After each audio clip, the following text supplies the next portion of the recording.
میں کون ہوں، خودی کیا ہے، نفس کیا ہے۔ اپنی پہچان کے لیے جب ہم قرآن مجید سے مدد لیتے ہیں تو اللہ نے دو طرح کے دشمنوں کا ذکر کیا ہے، جن میں سے ایک شیطان اور دوسرا نفس انسان ہے۔ شیطان کھلا اور نفس چھپا ہوا دشمن ہے۔ شیطان کے بارے میں علم عام ہے، لیکن نفس کا علم دشوار اور پوشیدہ رہا ہے۔ قرآن کریم میں انتہائی شدت کے ساتھ نفس کے تزکیہ کا حکم دیا گیا ہے۔ تزکیہ تب ہی کیا جا سکتا ہے جب ہم اس دشمن کو جان لیں، خوب اچھی طرح پہچان لیں کہ آخر نفس ہے کیا، اس کے افعال کیا ہیں، تبھی ہم اس قابل ہو سکتے ہیں کہ اسے پاک کر سکیں۔ آئیے اللہ کا نام لے کر نفس کے طلسم ہوش ربا میں اترتے ہیں اور اسے جاننے کا آغاز کرتے ہیں۔ جس طرح کوئی ادھار کو لوٹا دیتا ہے، اسی طرح مٹی کا وجود مٹی واپس لے لیتی ہے، یہاں تک کہ انسان روز قیامت دوبارہ اٹھائے جائیں گے۔ ان کے وجود کو اسی مٹی میں ضم ہو جانا ہے، پناہ ہو جانا ہے، مٹی میں مل جانا ہے۔ جسم نہیں جانتا کہ وہ زندہ ہے یا مردہ، اسے کوئی خبر نہیں کہ تکلیف کیا شائع ہے۔ یہ سب تو اسے ذہن بتاتا ہے، حواس بتاتے ہیں۔ اس بات کو ایک مثال سے سمجھتے ہیں۔ فرض کیجیے ایک شخص کو میز پر لٹا کر اس سے اس کا نام، بیوی، بچے، تعلیم اور کاروبار کا پوچھا جائے۔ جواب ملنے کے بعد اس کے دونوں بازو کاٹ دیے جائیں اور پھر یہی پوچھا جائے کہ تم کون ہو، تو جواب پہلے والا ہی ملے گا۔ پھر دونوں ٹانگیں بھی جسم سے جدا کر دی جائیں اور وہ شخص زمین پر پڑا ہوا محض ایک دھڑ ہی رہ جائے، تب بھی اس کا نام، تعلیم، کاروبار، گھر بار، بیوی، بچے وہی رہیں گے۔ اس کا صاف مطلب ہے کہ وجود شخصیت کا ایک حصہ ضرور ہے، لیکن مکمل شخصیت ہرگز نہیں۔ پھر وہ کون ہے جو جسم سے ماورا ہے؟ یہ صرف جسم کا وہ تعارف ہے جو تزکیہ نفس کے لیے انسان کو درکار ہے، وگرنہ جسم اللہ رب العزت کی حسین ترین تخلیق ہے۔ اس کے اندرونی و بیرونی اعضاء کی تخلیق پر قیامت تک بھی غور کیا جاتا رہے۔ آج سے تقریباً 30 سال پہلے جا کر دیکھیں کہ سائنس اس جسم کو اتنا کم جانتی تھی کہ ہر بیماری کے لیے صرف ایک ہی ڈاکٹر ہوا کرتا تھا، لیکن پھر انسان کو احساس ہوا کہ یہ اتنا آسان نہیں ہے، تو ہر عضو کی اسپیشلائزیشن کا دور شروع ہوا، حتیٰ کہ دانتوں کے لیے 7 سال کی طبی تعلیم لازم قرار پائی۔ جتنا اندر اترتے چلے جاتے ہیں اتنا ہی راز اجلتا چلا جاتا ہے، حتیٰ کہ بات کلوننگ سے بڑھ کر میوٹیشن تک جا پہنچی ہے۔ جسم کو رہے تو کبھی بھی یہ پتہ نہ چل پائے گا کہ یہ آخر ہے کیا۔ قیامت پڑھا جاتا رہے گا، قیامت تک پڑھا جاتا رہے گا۔ بنیادی طور پر نفس کے 3 حصے ہوتے ہیں، جسم، حواس خمسہ اور ذہن۔ ہم بالترتیب تینوں کا مشاہدہ کرتے ہیں۔ جسم ایک رونمائی ہے ہر جاندار کا، وجود اس کے جسم کا ساتھ ہے۔ جسم ایک جرثومے سے بنا ہوا ہے، یہ ایک حیاتیاتی مادہ ہے۔ جسم ایک زندہ چیز نہیں ہے۔ حواس خمسہ موجود نہ ہوں، دماغ نہ کام کر رہا ہو، تو جسم کی اپنی حیثیت ایک مردہ شے کی ہے۔ جسم کا عقل سے براہ راست کوئی زیادہ تعلق نہیں ہے۔ جسم حیوانی ہے اور اس میں 2 جبلتیں ہیں، بچاؤ اور افزائش نسل۔ جسم صرف بھوک مٹانے اور اپنی پیداوار بڑھانے میں دلچسپی رکھتا ہے، اسے باقی کسی شے سے غرض نہیں۔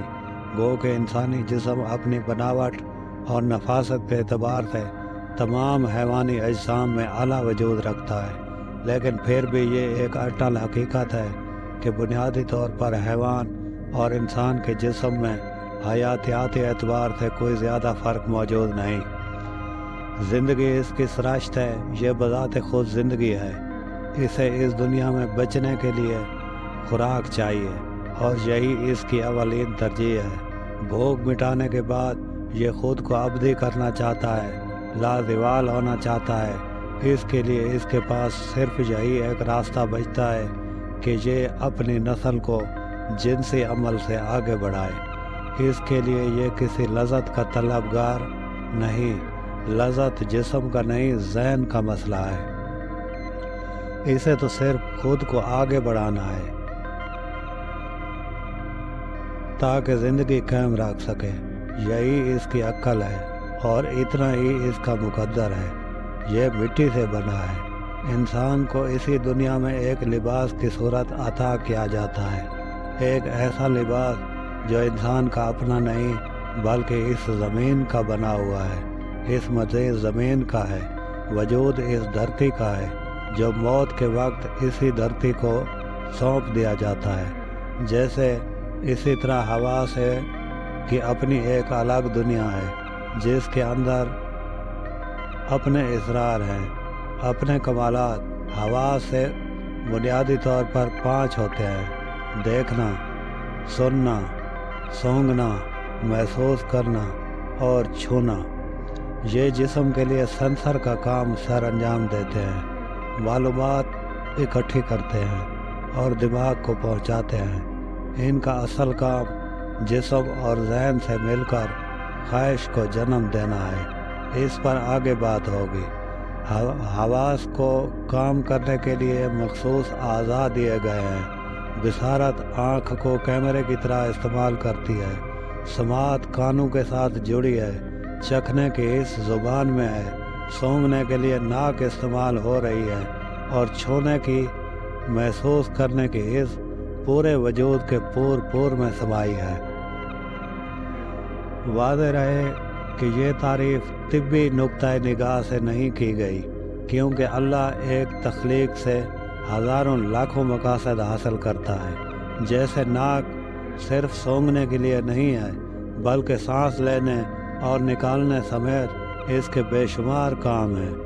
یہاں حواس کے بیان کا مقصد صرف اپنی پہچان کے لیے ہے۔ ہم گل میں سے جزو کو الگ کر رہے ہیں تاکہ جو ایک نظر آ رہا ہے حقیقت میں وہ کیا ہے یہ جان سکیں۔ حواس کے پاس بھی اپنا کوئی علم نہیں ہے۔ ذہن کے بغیر حواس کے پاس جو معلومات ہیں وہ کسی کام کی نہیں ہیں۔ ایک نظر ذہن کو بھی دیکھتے ہیں۔ موضوع کی مناسبت سے سر دست صرف اتنا سمجھ لینا کافی ہے کہ ذہن جسم انسانی میں یادداشت کا مرکز و محور ہے۔ یہ ڈیٹا سینٹر ہے، تجزیہ کار ہے۔ یہ تمام جسم اور حواس پر حکمران ہے۔ حواس باہری دنیا کی معلومات اسے مہیا کرتے ہیں۔ اس انفارمیشن کی مدد سے ماضی کے تجربات کو استعمال کر کے ذہن ایک تجزیہ کار کی حیثیت سے فیصلہ صادر کرتا ہے۔ جسم اور حواس جسے ماننے کے پابند ہوتے ہیں۔ یہ جان لینا ضروری ہے کہ ذہن اور دماغ دونوں الگ الگ ہیں مگر ایک دوسرے سے جڑے ہیں۔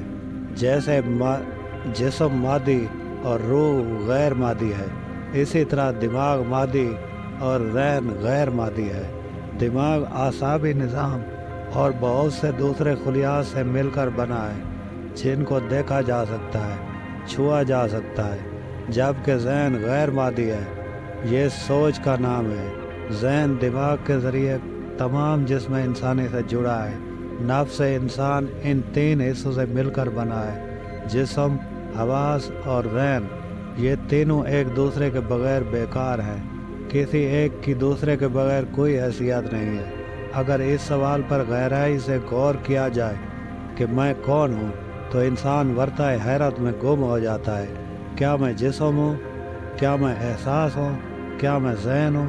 جب بھی کوئی اندر اتر کر دیکھتا ہے تو پاتا ہے کہ میں یہ سب نہیں ہوں، میں ان سب سے ماورا ہوں۔ میں ایک حقیقت منتظر ہوں۔ میری عزت، میرے خیالات، میرے جذبات، میرا علم، میری دنیا، یہ سب کس کا ہے؟ یہ عزت کس کی ہے؟ کیا عزت میرے جسم کی ہے کیا عزت میرے احساسات یا پھر میرے ذہن کی؟ ان سوالوں کے جواب جاننے کے لیے آئیں نفس کی تہ در تہ گہرائیوں میں اترتے ہیں۔